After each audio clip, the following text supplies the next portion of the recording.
Welcome to the Actually I Can Female Entrepreneur podcast. I am your host, Kayleigh Greenacre, a business strategist, coach, TEDx speaker, author, and your go-to woman for all things business strategy.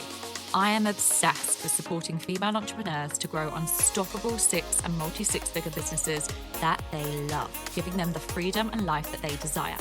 During this podcast, I'll be sharing with you everything that you need to become a successful female entrepreneur, from the mindset shifts to sales and marketing strategies, and how to become an iconic leader that people can't get enough of.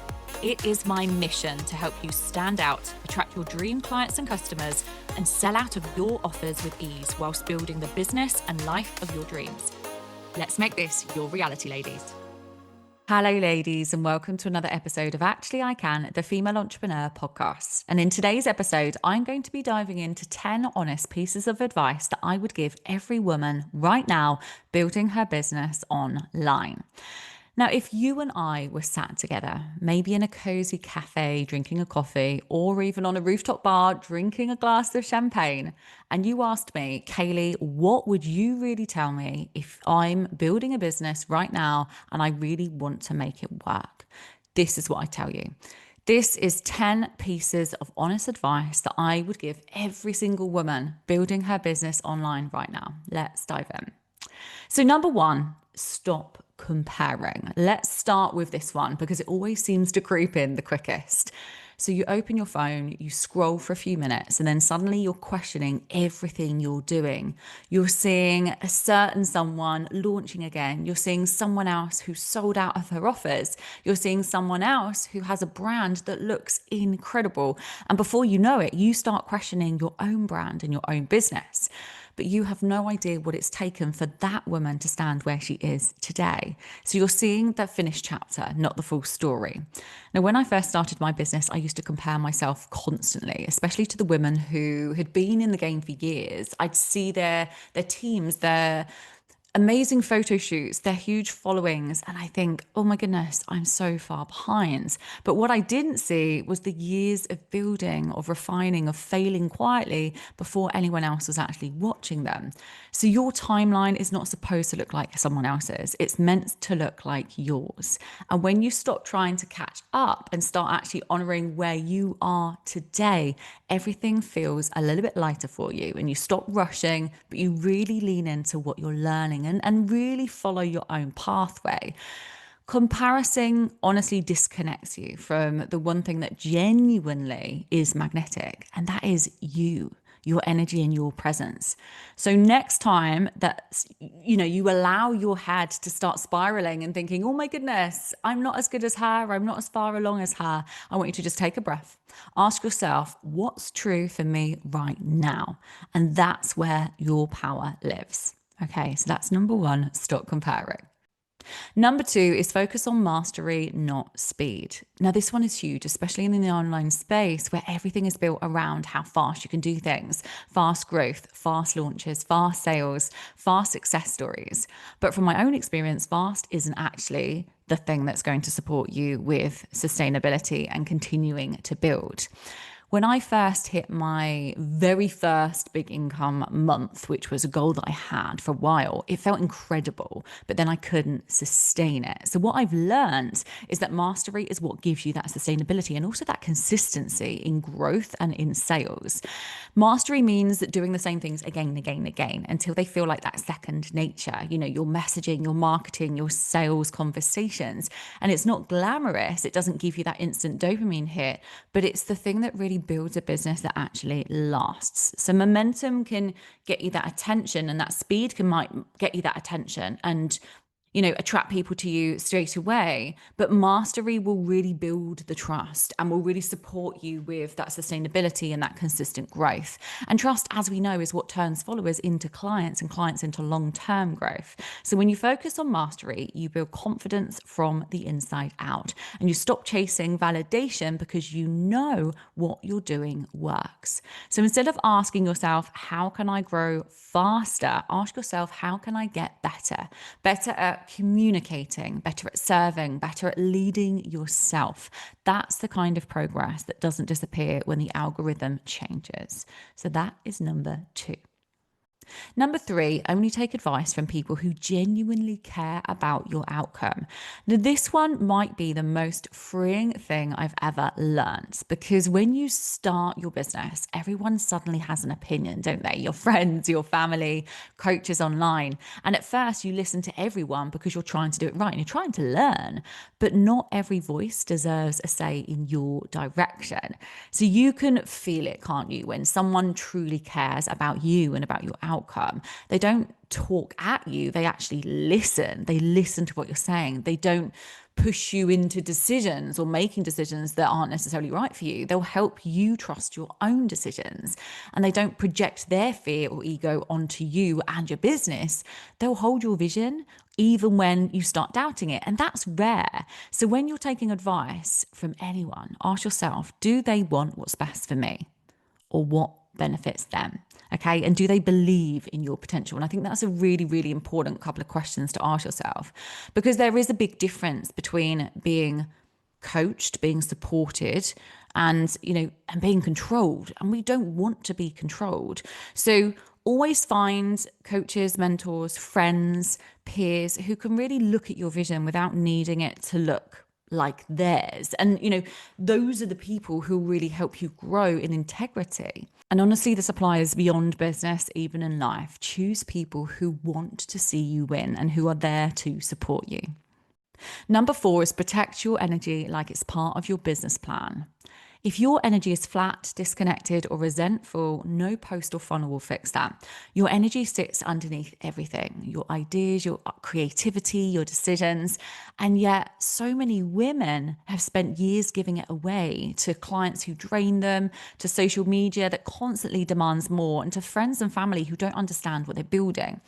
Now, there was a point in my own journey where I was constantly on, as we say, checking notifications, relying or replying to messages at midnight. I thought being responsive made me professional, but what it actually did is it made me reactive.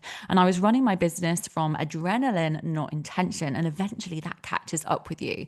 So the shift happened when I started treating my energy like a business asset. And I began scheduling downtime as seriously as I scheduled client calls. I built boundaries that felt uncomfortable at first, but no weekend work, no responding to DMs after certain hours, no over delivering to prove myself. And the moment that I did that, my business really started to stabilize, because when your energy is in the right place, your decisions are clearer and cleaner, actually. And when your decisions are clearer and cleaner, your results will become more sustainable. So if you're listening and feeling like you're constantly on, ask yourself this: where can I pull back without things falling apart? And how can I protect my own energy? Now, number 5, it's okay if success looks different to you. This one changed everything for me. When I left my 9 to 5, I had this image of what success should look like: big events, constant traveling, the high energy online presence. And I tried to build that. But when I finally got there, or at least close to that, I realized that something felt off. And I had built a business that looked like success, but it didn't actually feel like freedom, the freedom I really wanted. And that's such a common story. I think we absorb other people's definitions of success, 6-figure months, teams of 10 people, a certain number of followers, and we forget to actually ask ourselves, what do I actually want my life to look like? Now, success for me looks like creating that impact, supporting women to create freedom and wealth in a way that actually feels authentic, whilst having the freedom to spend time with my daughter. So if you find yourself chasing something that doesn't excite you anymore, that isn't failure. That is your feedback. Your definition of success is allowed to change as you do. So here's what I tell my clients. First of all, write down what success means to you without using numbers. Okay, then how do you want to feel day to day? Really think about that feeling. How do you want to wake up and feel? And then what do you want your work to give you emotionally, not financially? Because numbers without meaning create pressure on us, and we don't want that. Whereas meaning with structure creates that full fulfillment.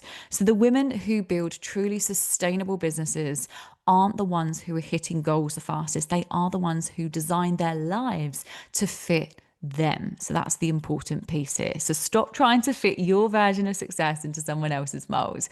Make it yours, because this is your opportunity. Number 6 is the right people will always choose you. When you start out, there's this temptation to chase, to prove, to persuade, to push, and you might get a few sales that way, but they'll never feel aligned. And I used to exhaust myself trying to convince people that I was worth investing in. I'd over explain my offers, over deliver on calls, over justify my pricing. And every time I did that, I was subconsciously telling myself that I wasn't good enough as I was. And then I realized that the clients who were meant for me never need convincing. They could feel the integrity behind my work. They could feel my belief in actually what I offered. And that's when I learned one of the most powerful lessons in my business, that your energy introduces you before your words, your messaging, your sales page does. When you show up with grounded certainty, not the hype or the performance, just that conviction, people feel it. They lean in and they trust you. And the wrong people, they'll drift away. And that's exactly how it's supposed to work. Authenticity is a filter. So if you find yourself constantly trying to make people see your value, you're probably seeking to the wrong people, or you're speaking from the wrong energy. The right people will recognize your tone. They'll recognize your story, your truth, even in a crowded online space, which is where we find ourselves today. They'll say that that's the woman I want to work with or buy from or learn from.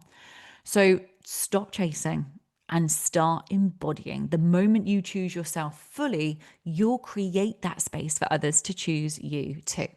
Number 7, you're allowed to want more. Now let's talk about this honestly. Women are so often told to be grateful for what they have. And of course, gratitude matters, but gratitude and growth can exist in the same sentence. You can be grateful and still want more. You can love your life and still know there's another level calling you. When I first started my business, I used to apologize for wanting more. I downplay my goals, make them sound smaller or more reasonable so I wouldn't make other people feel uncomfortable.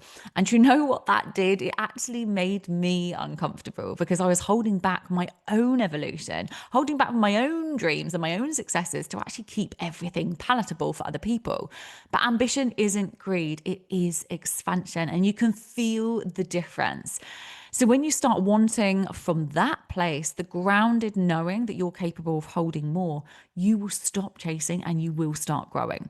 Wanting more doesn't mean you're ungrateful for what you have. It means that you're ready to stretch into what is next. So if there's a version of you that wants more visibility, for example, or more income, more rest, more freedom, don't shrink that version of you. Allow that version of you to have the space, to have that opportunity.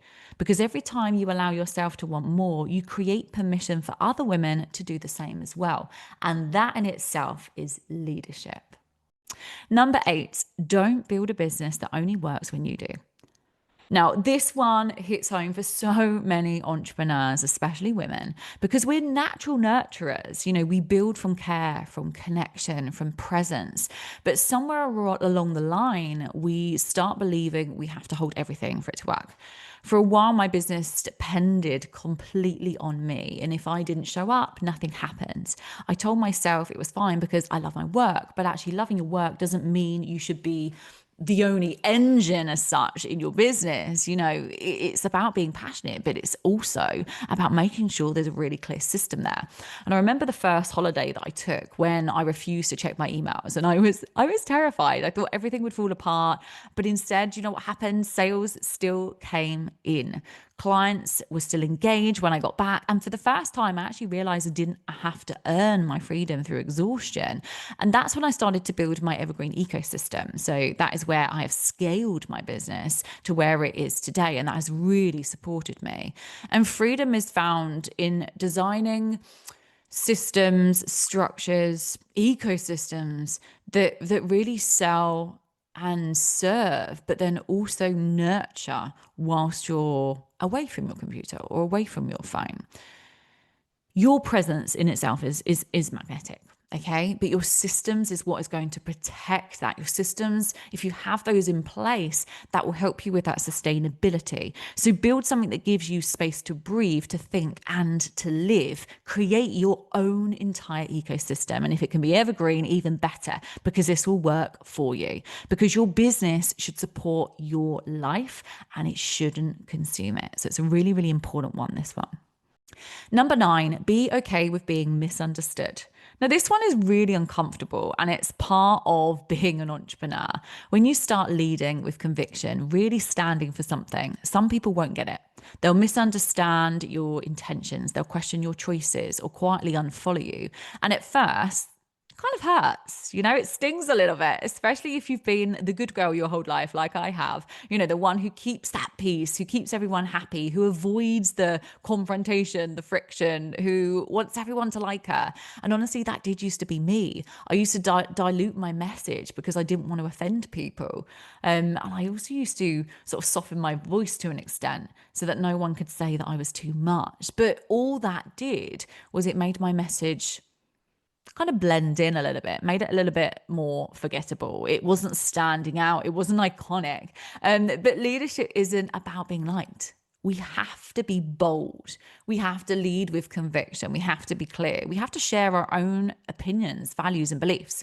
So when you start showing up with clarity and being bold, when you stop apologizing for your standards, your boundaries, or your voice, you will repel people, but you'll also attract the ones who are truly meant for you. And that is the goal. Every time someone misunderstands you, remind yourself their interpretation isn't your responsibility. You can't control how someone perceives you and your opinions, okay? Only how you deliver it. So be willing to be misunderstood. It's proof that you're no longer performing and you're actually leading as an iconic leader. Number 10, and above all, believe in yourself. Now, this sounds simple, but it's the thread that ties everything together, because no matter what strategy you use, what stage you're at, or what season you're in, if you don't believe in yourself, nothing will work. And belief isn't just a mindset, it's a muscle. It's built in those quiet moments when you show up after a slow month, when you pitch yourself again after a no, or when you keep speaking your message, even when it feels like no one's listening. When I look back on the times I doubted myself the most, I realized I was waiting for external validation. I wanted someone else to confirm that I was doing it right. But business doesn't work like that. And at some point, you have to be the one who believes first. You have to look at your vision and decide that it's inevitable, not optional.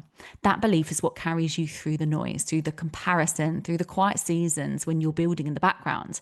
And belief doesn't mean constant confidence. It means consistent commitment. And that is the difference. Confidence can come and go, but belief is something deeper. It's that quiet voice inside you that says, I know this is mine, even if no one else can see it yet.